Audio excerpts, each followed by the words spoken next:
Selamat pagi rekan-rekan pendengar, kami dari kelompok 2 mata kuliah Manajemen Publik dari kelas Ilmu Administrasi Negara, Fakultas Ilmu Sosial dan Ilmu Politik dari Universitas UPN Veteran Jawa Timur akan membahas mengenai suatu buku dengan judul Pengelolaan dan Tata Kelola Publik, dan bahasan yang kami bahas adalah bab kelima atau chapter kelima Manajemen Strategis dalam Organisasi Sektor Publik. Anggota di kelompok kami ada 3 orang, Katarina Iren, Bella Sintawati, Salenia Anggi. Berikut penjelasan kami. Penjelasan yang pertama yang akan kami bahas adalah strategi manajemen di sektor publik. Saat ini semua orang memerlukan strategi. Dengan adanya strategi membantu pengarahan bagaimana suatu organisasi dapat bekerja dan bergerak dalam setiap kompetensi yang ada. Di dalam sektor publik ini, kami tidak hanya membahas mengenai perusahaan swasta atau private sector, melainkan institusi negeri yang dipegang oleh pemerintah. Setiap institusi memiliki kompetensi masing-masing. Hal ini dikarenakan kompetensi yang mereka miliki akan menunjang bagaimana mereka melakukan tujuan organisasi mereka. Sehingga dengan kompetensi yang ada, mereka akan memilih suatu strategi yang tepat bagaimana instansi tersebut dapat berguna dan dapat bekerja dan bergerak lebih baik lagi untuk pelayanan mereka masing-masing. Baik untuk perusahaan swasta, mereka akan melaksanakan jual beli barang yang lebih baik lagi untuk pelayanan hidup hajat banyak orang. Dan begitu pula dengan institusi negeri atau yang pilih pemerintah, mereka akan memperbaiki sistem pelayanan sehingga banyak pelayanan akan lebih baik lagi memudahkan masyarakatnya. Menurut Johnson et al. 2008 menyarankan kita untuk membedakan manakah keputusan yang strategis dan keputusan yang tidak strategis. Dengan keputusan yang tidak strategis, karena ditentukan oleh mungkin kekurangan dari setiap institusinya, itu dapat menunjang tujuan-tujuan itu tidak akan mudah untuk tercapai pada organisasi tersebut. Baik, penjelasan berikutnya adalah rencana strategis dalam manajemen strategis di organisasi sektor publik. Strategi menurut Carl Wilks adalah rasionalisasi setelah kejadian oleh manajemen puncak dari apa yang mereka anggap sering keliru percaya organisasi mereka baru-baru ini melakukan. Dengan mudahnya strategi merupakan rencana yang telah dibuat untuk menggapai suatu kegiatan berdasarkan sasaran yang ingin dicapai. Dengan seperti itu, dengan adanya sasaran, suatu organisasi dapat mengetahui apa yang mereka ingin gapai, sehingga mereka dapat menentukan strategi seperti apa untuk mencapai tujuannya tersebut.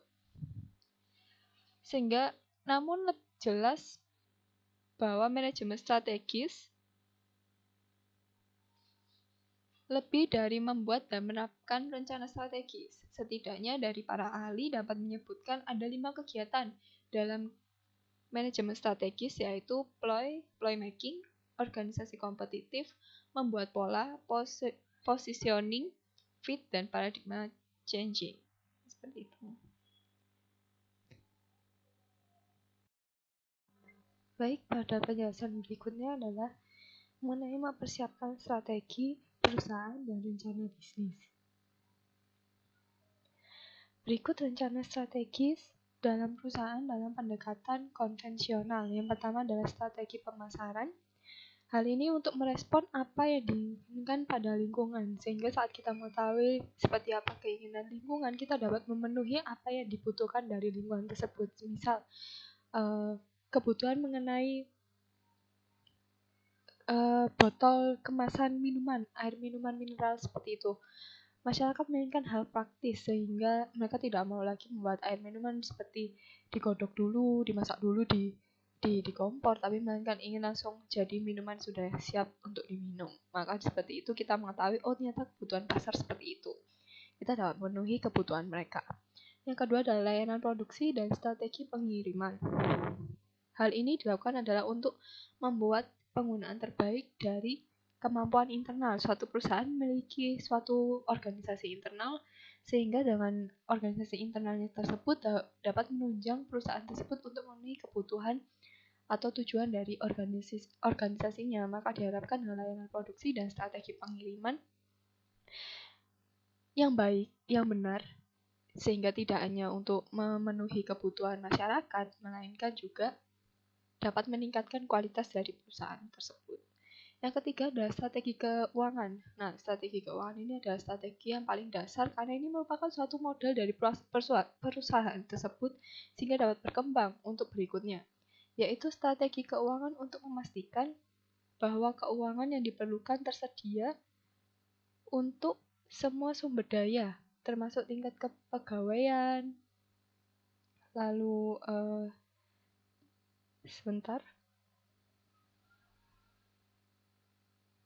tersedia untuk sumber daya termasuk tingkat pegawai yang tepat diperlukan untuk layanan produksi dan strategi pengiriman, dan bahwa sumber daya keuangan yang dialokasikan dalam cara yang paling efisien dan efektif mungkin.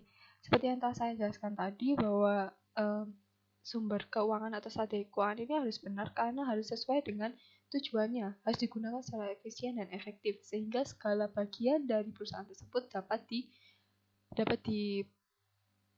dipenuhi seperti itu. Untuk penjelasan berikutnya adalah mengenai analisis lingkungan internal. Seperti yang saya telah bilang tadi, lingkungan internal ini perlu untuk mendukung suatu berdirinya instansi, baik itu private sector ataupun instansi pemerintah.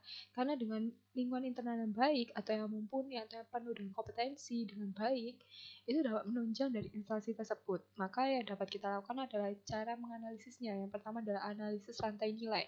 Kita harus menetapkan apa nilai-nilai dasar dari kegiatan dari suatu instansi tersebut. Misalkan nilai politik yang ada. Nilai politik adalah sistem kerjasama dari antar divisi yang ada, antar bagian yang ada, sehingga tidak terjadi cekcok yang tidak perlu atau bagaimana memanajemen konflik yang ada. Itu yang pertama. Rantai nilai itu bisa dari nilai sosial, nilai politik yang dapat mereka gunakan sebagai dasar kehidupan dari perusahaan tersebut. Yang kedua adalah kompetensi inti analisis, adalah bagaimana dari lingkungan internal tersebut mempergunakan teknologi yang ada. Kita sudah tahu bahwa lingkungan yang ada ini saat ini mempergunakan teknologi untuk memudahkan kehidupan manusia. Maka dengan adanya kerjasama dengan teknologi itu dapat membantu kinerja dari instansi yang ada. Terus yang ketiga adalah analisis budaya organisasi. Misalkan kalian sebagai contoh budaya organisasi yang kerja keras seperti orang-orang Jepang. Orang-orang Jepang mungkin pengusaha tidak terlalu banyak seperti di Indonesia, tapi kesejahteraan mereka bisa sampai nomor 1 atau nomor 2 tertinggi di dunia seperti itu. Hal ini dikarenakan tidak masalah menjadi pegawai. Kenapa? Karena dari gaji mereka sudah cukup dan mereka juga ditunjang dengan lingkungan yang makmur ya. Nggak hanya sekedar dari pekerjaan aja, tapi dari lingkungan sekitar, peraturan pemerintah juga baik. Maka dengan budaya organisasi yang tidak hanya dari pekerjaannya, tapi budaya organisasi dari instansi pemerintah itu membangun kemakmuran dari masyarakat yang ada seperti itu. Yang keempat adalah pesaing dan analisis kolaborator. Seperti yang kita tahu adalah kolaborator. Kita tidak hanya mendirikan suatu usaha sendirian.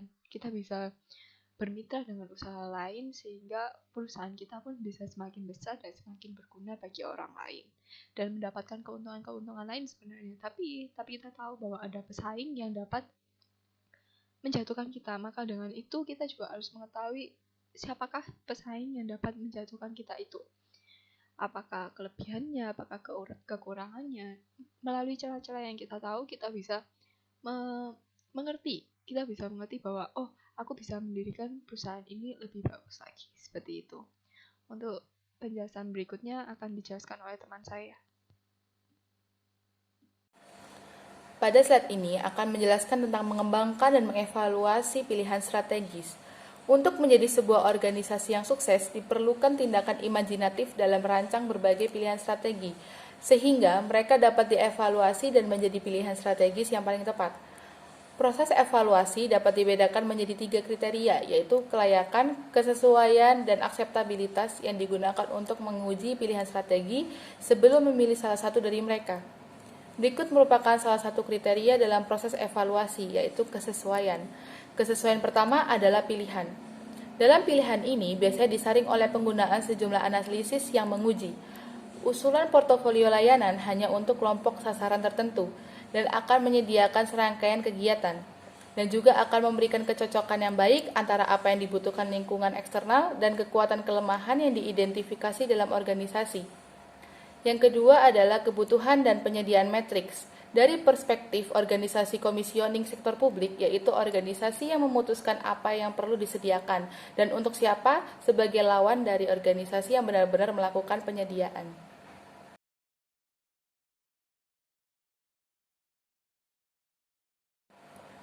Pada slide ini akan menjelaskan tentang strategi penggabungan dan layanan mulus. Dalam praktek suatu organisasi sektor publik, tidak ada organisasi sektor publik yang bisa sukses tanpa sebuah interaksi yang erat dengan banyak lembaga. Di sini, sebagian besar organisasi sektor publik harus bekerja dalam kemitraan dengan orang lain. Dan juga sektor publik harus benar-benar memastikan bahwa hubungan antar semua rantai nilai dapat dikelola. Akhirnya, mungkin ada manfaat yang signifikan bagi warga negara lain, baik karena mereka melihat orang yang membutuhkan pelayanan menjadi lebih baik, atau karena mereka merasa yakin bahwa mereka sendiri juga akan baik ketika mereka juga membutuhkan layanan tersebut.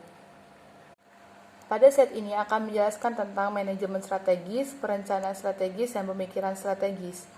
Strategi pembuatan adalah proses linier, berdasarkan perencanaan rasional, sebuah penentuan tujuan jangka panjang dari sebuah perusahaan dan adopsi program tindakan dan alokasi sumber daya yang diperlukan untuk melaksanakan tujuan ini. Strategi adalah hal yang ada di kepala dan pikiran orang. Visi strategis tidak mudah ditulis.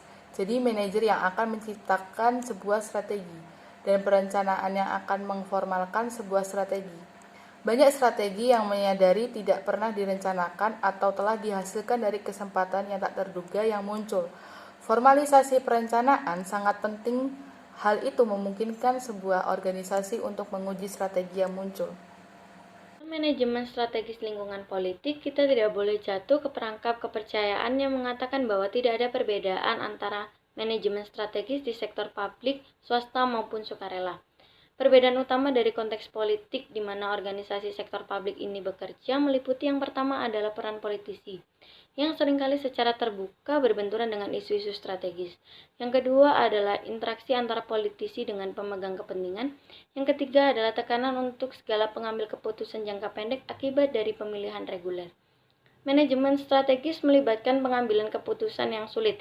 Ini berarti manajemen strategis harus bertindak selektif, tidak melakukan hal apapun, fokus serta memprioritaskan kegiatan dan kelompok sasaran yang paling berpengaruh. Dalam hal ini, manajemen strategis masih memiliki harapan untuk memanage jika ada komentar buruk yang dibawa oleh selektivitas dan fokus ini. Dalam sektor swasta dan sukarela pun keputusan selektif dan terfokus seringkali cenderung memicu perdebatan.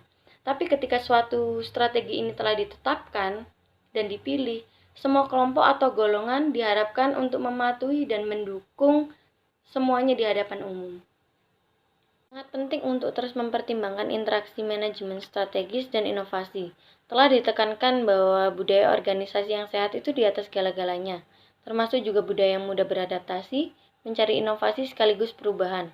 Di sisi lain, inovasi juga dapat mengganggu stabilitas organisasi. Dalam hal ini, organisasi sektor publik dapat berinovasi dalam banyak hal, antara lain layanan baru, pelanggan baru, proses produksi layanan baru, proses pengadaan baru, dan lain sebagainya.